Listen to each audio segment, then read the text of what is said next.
My name is Ken. I work as a salesman for a kitchen equipment manufacturer. It's been 7 years since I graduated from college. I'm neither a top salesman or particularly poor in sales performance. Well, I guess I'm just an average employee. About 1 month before the new fiscal year, a merger with a foreign company was announced. So, the merger talks have finally reached our company. I wonder if there will be any layoffs.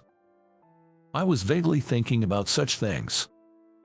The sales department underwent significant changes. All the sales, administrative staff who used to create documents like materials and quotes were either laid off or transferred to subsidiaries, and administrative tasks were outsourced to a staffing agency. Then, a new boss from the parent foreign company, named David, was appointed to the sales department. David gave his inaugural speech. From today, I'm appointed as a sales manager. The focus here is to aggressively secure maintenance contracts and snatch them from competitors. That's all. He seemed strict. That was my first impression when I saw David. Afterward, 2 temporary staff who would handle sales administration were introduced. These are Taylor and Maya, who will be handling the paperwork from now on. Each of you, please introduce yourselves briefly. Prompted by David, Taylor introduced herself first. Nice to meet you all. I'm Taylor. I played basketball in high school, so I'm quite tall at 6 foot. Don't be intimidated by my height. Feel free to ask me anything. Then Maya, the other person, also greeted us. My name is Maya, named after the gods of spring. As you can guess from my name, I was born in May. I'll do my best, and I'm looking forward to working with you. Standing next to Taylor, she seemed quite small. Both of them were excellent at their jobs. Precise and incredibly fast. We were really grateful for their help. In the sales department, we had 8 salesmen, so Maya and Taylor divided their responsibilities, each supporting 4 salesmen. Maya was in charge of me. She was cheerful and easygoing. Maya, sorry to bother you, but could you manage to get this contract renewal done by the day after tomorrow? For Ken's hard work, I'll make it happen, she answered with a smile. After they left for the day, us guys often talked among ourselves. I wonder if Maya has a boyfriend. She's cute. She probably does. If she doesn't, I'd like to be a candidate. Maya was really popular. It's like I have a ton of rivals. I chuckled to myself, thinking about it. As we got used to the new structure in the department, we started to understand more things.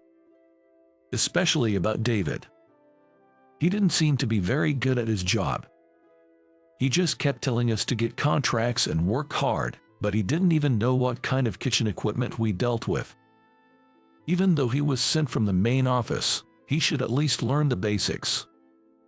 And David, it seems, had his eyes on Maya. Lately, he's been frequently approaching her with a grin. Maya, how about lunch with me today? Before lunch, while carrying documents, David casually walked past Maya and spoke to her from behind. David, I'm sorry, I appreciate your kind invitation, but I usually have lunch here with my packed meal alongside Taylor. She turned him down straightforwardly. Eventually, David's invitations began to border on what might be considered inappropriate in terms of compliance. Maya, if lunch is no good, how about dinner? I'll take you to a hotel restaurant, and you're welcome to stay with me until morning. You sure have a sense of humor, David. She gave him a wry smile. We male employees present exchanged glances, wondering, what is he saying? What's up with this guy? But the next day, David beckoned Maya over and said, I have a favor to ask of you. He then handed her a cardboard box overflowing with documents. Sure, what is it? Well, this. She looked a bit anxious. Then, with a sly smile, David said, I need all these documents converted to legal size by the end of today, and put his arm around her shoulder. She tried to move away while holding the cardboard box, obviously struggling. "David, we standardize all company documents in letter size, and you want them redone in legal size." When she asked, he said, "Yes, but if you agree to have dinner with me tonight, I'll forget about this task. It's not an urgent job. Just harassment to get her to obey him." That's what I thought, and I quickly walked up to them. "David, that's not right. She's clearly uncomfortable. Let's stop this kind of borderline harassment, shall we?" I said this and moved his hand off her shoulder. David turned red with anger. "It's none of your business," he said.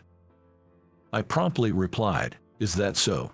Then, I guess it's okay to report this to the ethics committee. Besides, it's not good for a married man like you to do such things, is it?"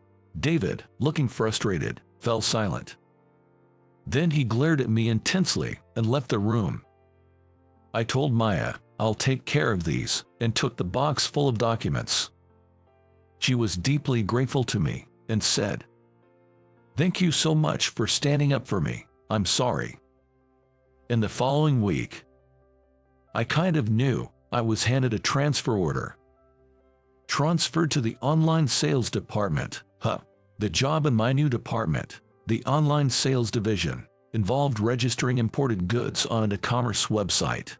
This department primarily consisted of part-time and temporary staff handling these tasks. Clearly, it was a demotion as a form of retaliation. That's what I got for standing up to David. Well, that's fine. I quickly packed up and left the sales department. For the first month in the new department, I quietly did the same work as everyone else, registering imported goods. Isn't there something more I can do as a former salesperson? I thought about this as I idly opened a video site. Then, one video caught my eye. It was a video where the uploader was using a home appliance, demonstrating how it works. They cooked stew in a new slow cooker, showing how delicious the stew looked when done, and even browned the meat in it, highlighting its versatility beyond just cooking stew. That's it. That's the idea. I suddenly realized we could get people to use our products, share their feedback in videos, and distribute them. How about that for promotion? When I discussed it with the sales promotion and public relations departments, they quickly approved my proposal. So, I immediately started the video promotion campaign. The response from viewers was great, and the orders, they tripled. Then, I decided to regularly introduce products for videos. 3 months after my transfer to the e-commerce department, I received an email from Tom, the head of the main office. I was surprised by its content. It stated that the advertising budget for the online sales department would be tripled. Moreover, if the expenses still weren't enough, I was allowed to directly request additional funds from Tom. Well, I can't believe we're getting so much for advertising. It seems unbelievable. I was utterly speechless. The following week, something even more surprising happened. I was appointed as the section chief of the online sales department. This promotion ignited my spirit for even greater challenges. The strength of online sales lies in not being confined to the domestic market. Moreover, since our company deals with imported goods, there are advantages like easy shipping from overseas bases if we expand the market abroad. My next plan was to promote our products overseas through video campaigns, similar to what we have been doing domestically. However, my French was only good enough to understand middle school level material. I didn't understand Chinese at all. I lacked the language skills necessary for negotiating with people overseas. So, I immediately consulted with Tom about this issue. To my relief, he responded quickly, agreeing to assign a temp employee who was proficient in both French and Chinese. Well, a temp staff member. I hoped for someone bright and approachable like Taylor or Maya. As I thought this, I received an internal email from Tom the next day, saying, A staff member will be assigned to you starting today. Please take good care of her. Such a quick response. It's incredibly helpful. As I was reading the email, I heard a cheerful woman's voice behind me. Good morning. I'm Maya, and I'll be under your care starting today. I turned around, doubting my eyes and ears. Maya. As I stared at her in disbelief, she said happily, "Thank you so much for that time. After you were transferred, everyone in the department went to the ethics committee about that incident. Afterwards, David was transferred, or rather, sent to a factory in China. It's all thanks to you for stepping in courageously." She said this and smiled. That's good to hear. I was really worried after that, whether David was still persistently bothering you. I inadvertently spoke my true feelings. But Maya, you're amazing. Not only are you skilled in computer, but also proficient in French and Chinese. And I'm surprised Tom was aware of your abilities. As I said this, Maya's expression turned serious as she began to explain. Actually, I'm a mystery shopper, assigned by Tom. Are you familiar with that role? Mystery shopper. I don't know much about it, but isn't it about secretly evaluating customer service and food quality in restaurants? Yes, exactly right. She responded, pointing her index finger as if on a quiz show. My role is like a corporate version of that. To avoid the usual pretense during official audits, I was conducting investigations under the guise of a temp staff. Only my uncle, Tom, and I knew about this. Maya, your uncle is Tom. I was so surprised, I almost fell over. The idea that the competent yet fresh-faced Maya was a mystery shopper was beyond my wildest thoughts. It felt like something out of a spy movie. That explains it. Now it made sense why Tom personally increased the advertising budget and assigned a multilingual talent like Maya so quickly. I'm really shocked. As I could only utter these words, Maya chuckled softly. Then, she smiled sweetly at me and said, "Ken, I wanted to thank you for that time. Would you like to join me for lunch today?" "Lunch?" I asked in surprise. She laughed and playfully asked, "Was that reverse harassment, compliance-wise?" "No, I'd be delighted," I answered, grateful for this incredibly joyful surprise.